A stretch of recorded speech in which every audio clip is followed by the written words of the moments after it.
Les amis, bonjour. J'espère que vous allez bien et que tout se passe pour le mieux pour vous. On se retrouve aujourd'hui, pourquoi?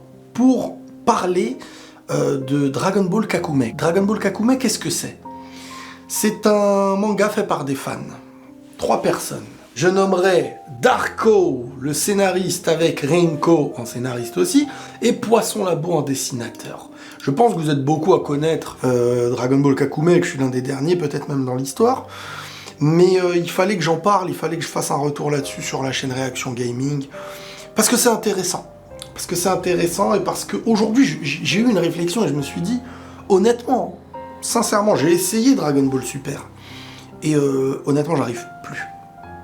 J'arrive plus avec Dragon Ball Super et j'ai même envie de vous dire que pour moi, Dragon Ball Super, je n'arrive pas à l'intégrer. Alors, est-ce que c'est parce que je suis à l'ancienne? Mais je n'arrive pas à l'intégrer comme une suite à Dragon Ball. Pour moi, il y a Dragon Ball, jusqu'à l'arc Buu, jusqu'à Oob, on peut dire, Akira Toriyama, et tout ce qu'il y a autour, je l'intègre comme une suite faite par des gens qui aiment Dragon Ball. J'arrive pas à me dire que c'est la suite réelle. Bien entendu que ça ne veut rien dire globalement ce que je veux dire, mais ce n'est que mon ressenti. Et que là ce que j'ai lu, le premier tome, le premier chapitre de Dragon Ball Kakumei, et dans ma tête, je vais dire que c'est pas loin d'être autant une réalité qu'on pourrait voir d'un Dragon Ball aujourd'hui. Une réalité parmi Dragon Ball Super. Et après, c'est dans la tête que chacun se fait son truc. Celui qui a envie de se donner la suite qu'il a envie de se donner. Ou d'accepter ce qu'il a envie d'accepter. Mais pour moi, Dragon Ball n'aura jamais de suite après Oob. À part si Akira Toriyama reprend la passion de Dragon Ball, se remet dans le bain. Et, enfin, je veux dire, ça y est. C'est une époque et c'est comme si dans 30 ans, on reprenait, je sais pas, l'attaque des titans et on disait ceci, cela. Ça me rappelle un peu Prison Break qui, après 1000 ans, reprend Prison Break et tu te dis, tu sais très bien que l'écriture de base, alors il y a toujours une écriture de base et ensuite un rajout, mais au fond, il y a quand t'es encore dedans et quand t'es plus dedans. Et pour moi, Dragon Ball est terminé. Maintenant, tout ce que je vois, Dragon Ball Super, Dragon Ball Kakumei, Dragon Ball Riles, Dragon Ball Jean-Pierre, c'est une suite que je peux prendre au sérieux et je valide ou je ne valide pas, c'est entre moi et moi. De toute manière, c'est que de la création. Alors oui, tu respectes pas la... Ouais, bon d'accord. Bon, alors déjà, bravo pour ce travail. C'est énorme. C'est énorme. On est sur une suite de Dragon Ball Super de l'après-tournoi. Les dessins sont sublimes, je vais vous les montrer, parce qu'en fait, on est beaucoup parfois à sous-estimer le travail qui existe derrière ces trucs-là. C'est magnifique. C'est pas le même style. On reconnaît que c'est la main de quelqu'un d'autre que Toriyama. Je trouve que c'est un peu plus allongé, peut-être. Mais c'est magnifique.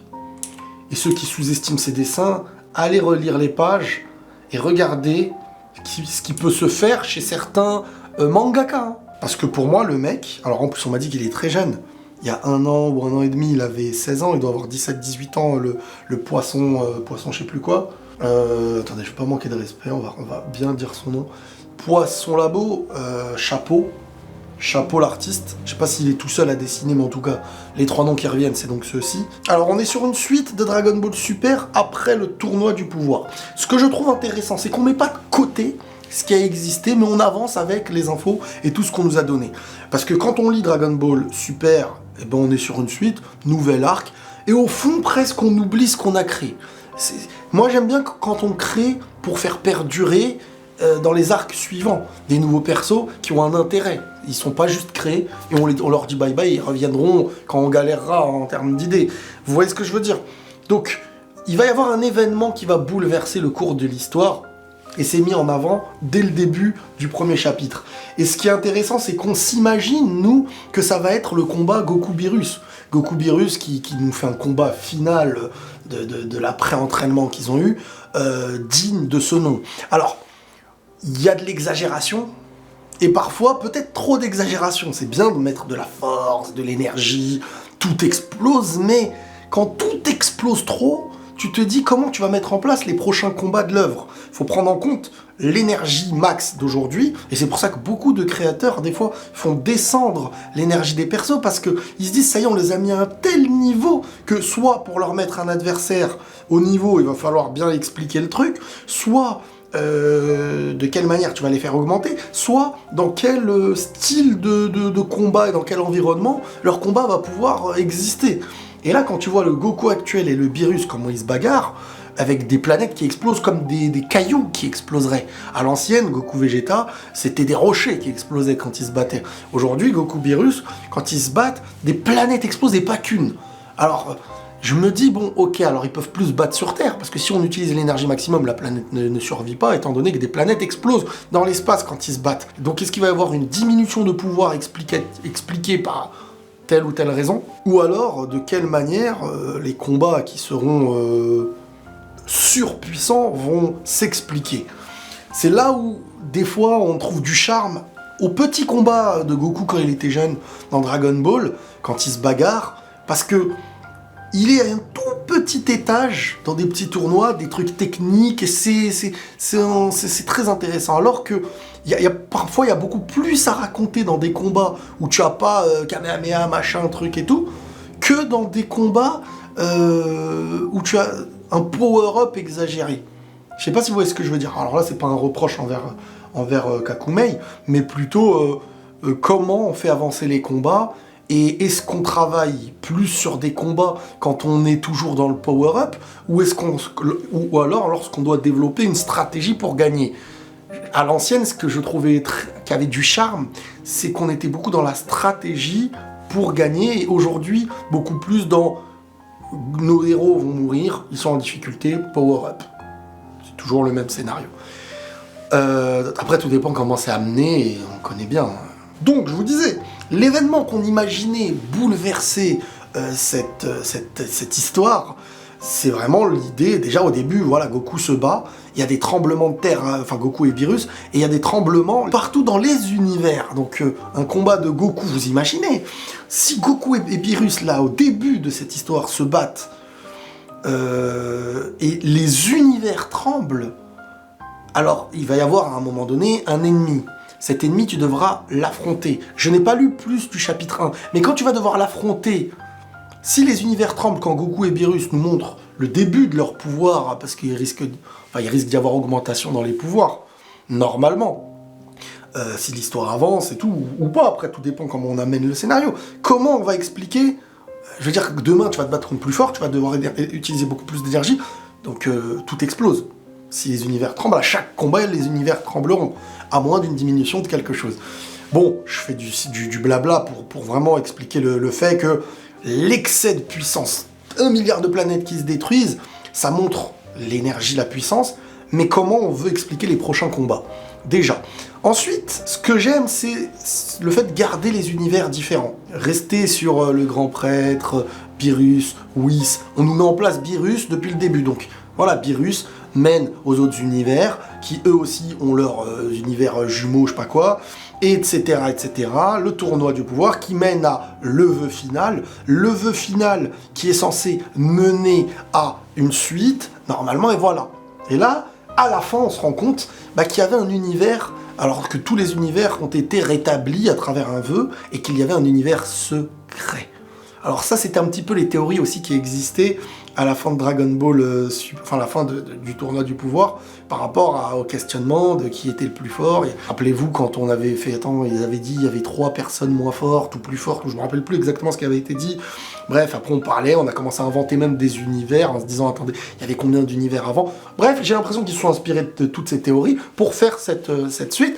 Et là, on apprend donc qu'il y aura un univers dangereux, un univers qui était éteint, et qui va revoir la lumière. Et donc dans le lot, je pense que ça va être la personne qu'on voit à la fin avec écrit qui est cette mystérieuse femme. Je suis pas hyper fan du design de la femme. Enfin moi après, faut comprendre que moi j'aime beaucoup les méchants quand on a plus de choses à découvrir sur eux que quand il y en a déjà beaucoup trop visuellement. Beaucoup de cheveux, un truc là, machin et tout. Et vous remarquerez même que Toriyama à ce style où toujours les formes les plus puissantes qu'il possède ne sont pas celles avec des cornes partout, des griffes partout. La première apparence ou la deuxième, c'est une apparence parfois brute, qui dégage, voilà, il y a des pics, il y a des trucs. Et très souvent, la dernière apparence se rapproche beaucoup plus de l'humain, a des formes beaucoup plus arrondies. Et c'est très souvent même le moins impressionnant visuellement, mais on sent le côté puissance et aisance. Voilà. Le dernier Cell a un regard beaucoup plus humain, une forme beaucoup plus humaine. Le dernier Freezer, c'est pareil, il est plus arrondi, il a un corps humain, limite. Le dernier Kid Buu, c'est pareil, plus petit, beaucoup plus arrondi, même si les autres sont pas mal. Les autres sont pas mal, ça reste dans le même style. Et Buu, c'est pour ça que c'est un personnage que j'aime beaucoup, malgré que c'est pas le meilleur arc en soi, mais c'est intéressant parce que le méchant, j'aime beaucoup son design un petit peu. Mais les formes de Cell, deuxième forme, Freezer, deuxième ou troisième forme, Cooler, vous voyez ce que je veux dire. Et ben pour moi, pour l'instant, le personnage féminin qu'on voit à la fin, j'espère qu'elle aura une autre forme, beaucoup plus, enfin limite une petite fille ou une femme qui redevient presque normale, tu la vois visuellement, tu ressens que le qui est immense. Mais ça après c'est qu'une histoire de goût. Je suis pas très fan moi de trop de choses visuellement quand on a un méchant. Je préfère un méchant vraiment avec sa particularité, avec sa race ou peu importe le truc, mais sans qu'il y ait voilà, un milliard de cheveux par-ci par-là, tac, des cordes par-là, tac, un cercle là, tac, la robe, tac, le truc, tac, le... Ça c'est comme... quand j'étais petit et que je jouais avec mes jouets, j'avais toujours voilà, ce truc du méchant, on le fait grandir, on lui met des piquants, on lui met des trucs. Tu te dis, waouh, Hildegarde dans Dragon Ball, le film avec Tapion, c'est un méchant, je ne lui trouve aucun charisme. C'est une géante abeille, on dirait, avec plein de trucs, grand, musclé, fort. C'est pas les méchants que je préfère. Par contre, quand on voit un Janemba, il a sa particularité, il a son corps, il a peut-être ses petites cornes et tout, mais vous voyez, il se déplace comme un homme, il se bat comme un homme, avec ses particularités et ses pouvoirs. Bref, à voir qui va être cette mystérieuse femme, donc je pense qu'elle vient de l'univers 0, si je me rappelle bien, et on est sur, voilà, on veut mettre aussi Gohan, on a un Gohan aussi dans ce chapitre qui vient nous dire, limite d'un coup, alors moi je me dis pourquoi ce raisonnement il l'a maintenant, il l'a pas avant, alors c'est normal, on va faire avancer les choses, mais Gohan qui se remet en question et qui se dit on verra pour les études, il va falloir que je m'entraîne dur. À voir comment on va développer le truc, sans oublier que Gohan doit être une personne qui ne se bat qu'en termes de nécessité, qu'en cas de nécessité. Donc il s'entraîne, mais il doit avoir dans sa tête ce côté je ne veux pas. Il doit nous frustrer. Gohan, s'il ne nous frustre pas, il n'est pas Gohan. Parce que nous, en tant que lecteurs ou personne qui regarde la télé, de l'épisode et tout, eh ben, on veut le voir toujours devant, on veut le voir se battre, mais sa personnalité a été définie depuis tout petit, et même son mode de vie depuis son enfance, on ne peut pas le transformer en Goku. C'est impossible. On peut avoir des petits instants, et ensuite il repart dans sa chambre. J'ai bien aimé, au niveau des planètes, le Goku protecteur envers les petits extraterrestres, et aussi... le design de ces extraterrestres, franchement bien trouvé, j'ai beaucoup aimé. Bon, c'est magnifique, les dessins sont top, c'est-à-dire qu'un manga peut sortir officiellement avec des dessins pareils, c'est vraiment du gros travail. Et je vais en mettre plusieurs devant l'écran pour vraiment mettre en avant le côté aussi dessinateur qu'il y a par-dessus tout. Donc, ce qu'il faut retenir dans le premier chapitre, c'est vraiment de la suite du tournoi du pouvoir, des univers impactés par la puissance de Goku Beerus, Goku qui a l'air d'avoir une puissance de fou, Beerus qui s'éveille à une nouvelle transformation, comment mettre en place les futurs combats, comment mettre en place un Gohan qui doit rester Gohan, et comment on va nous expliquer voilà, cet univers, comment il va devenir méchant, pourquoi, et voilà. Tout ça, ça va être hyper intéressant. J'espère que cette vidéo vous aura plu et en fonction de vos retours, si vous kiffez, pourquoi pas, on lira la suite et on fera une review aussi là-dessus. Prenez tous soin de vous les amis et la paix sur vous.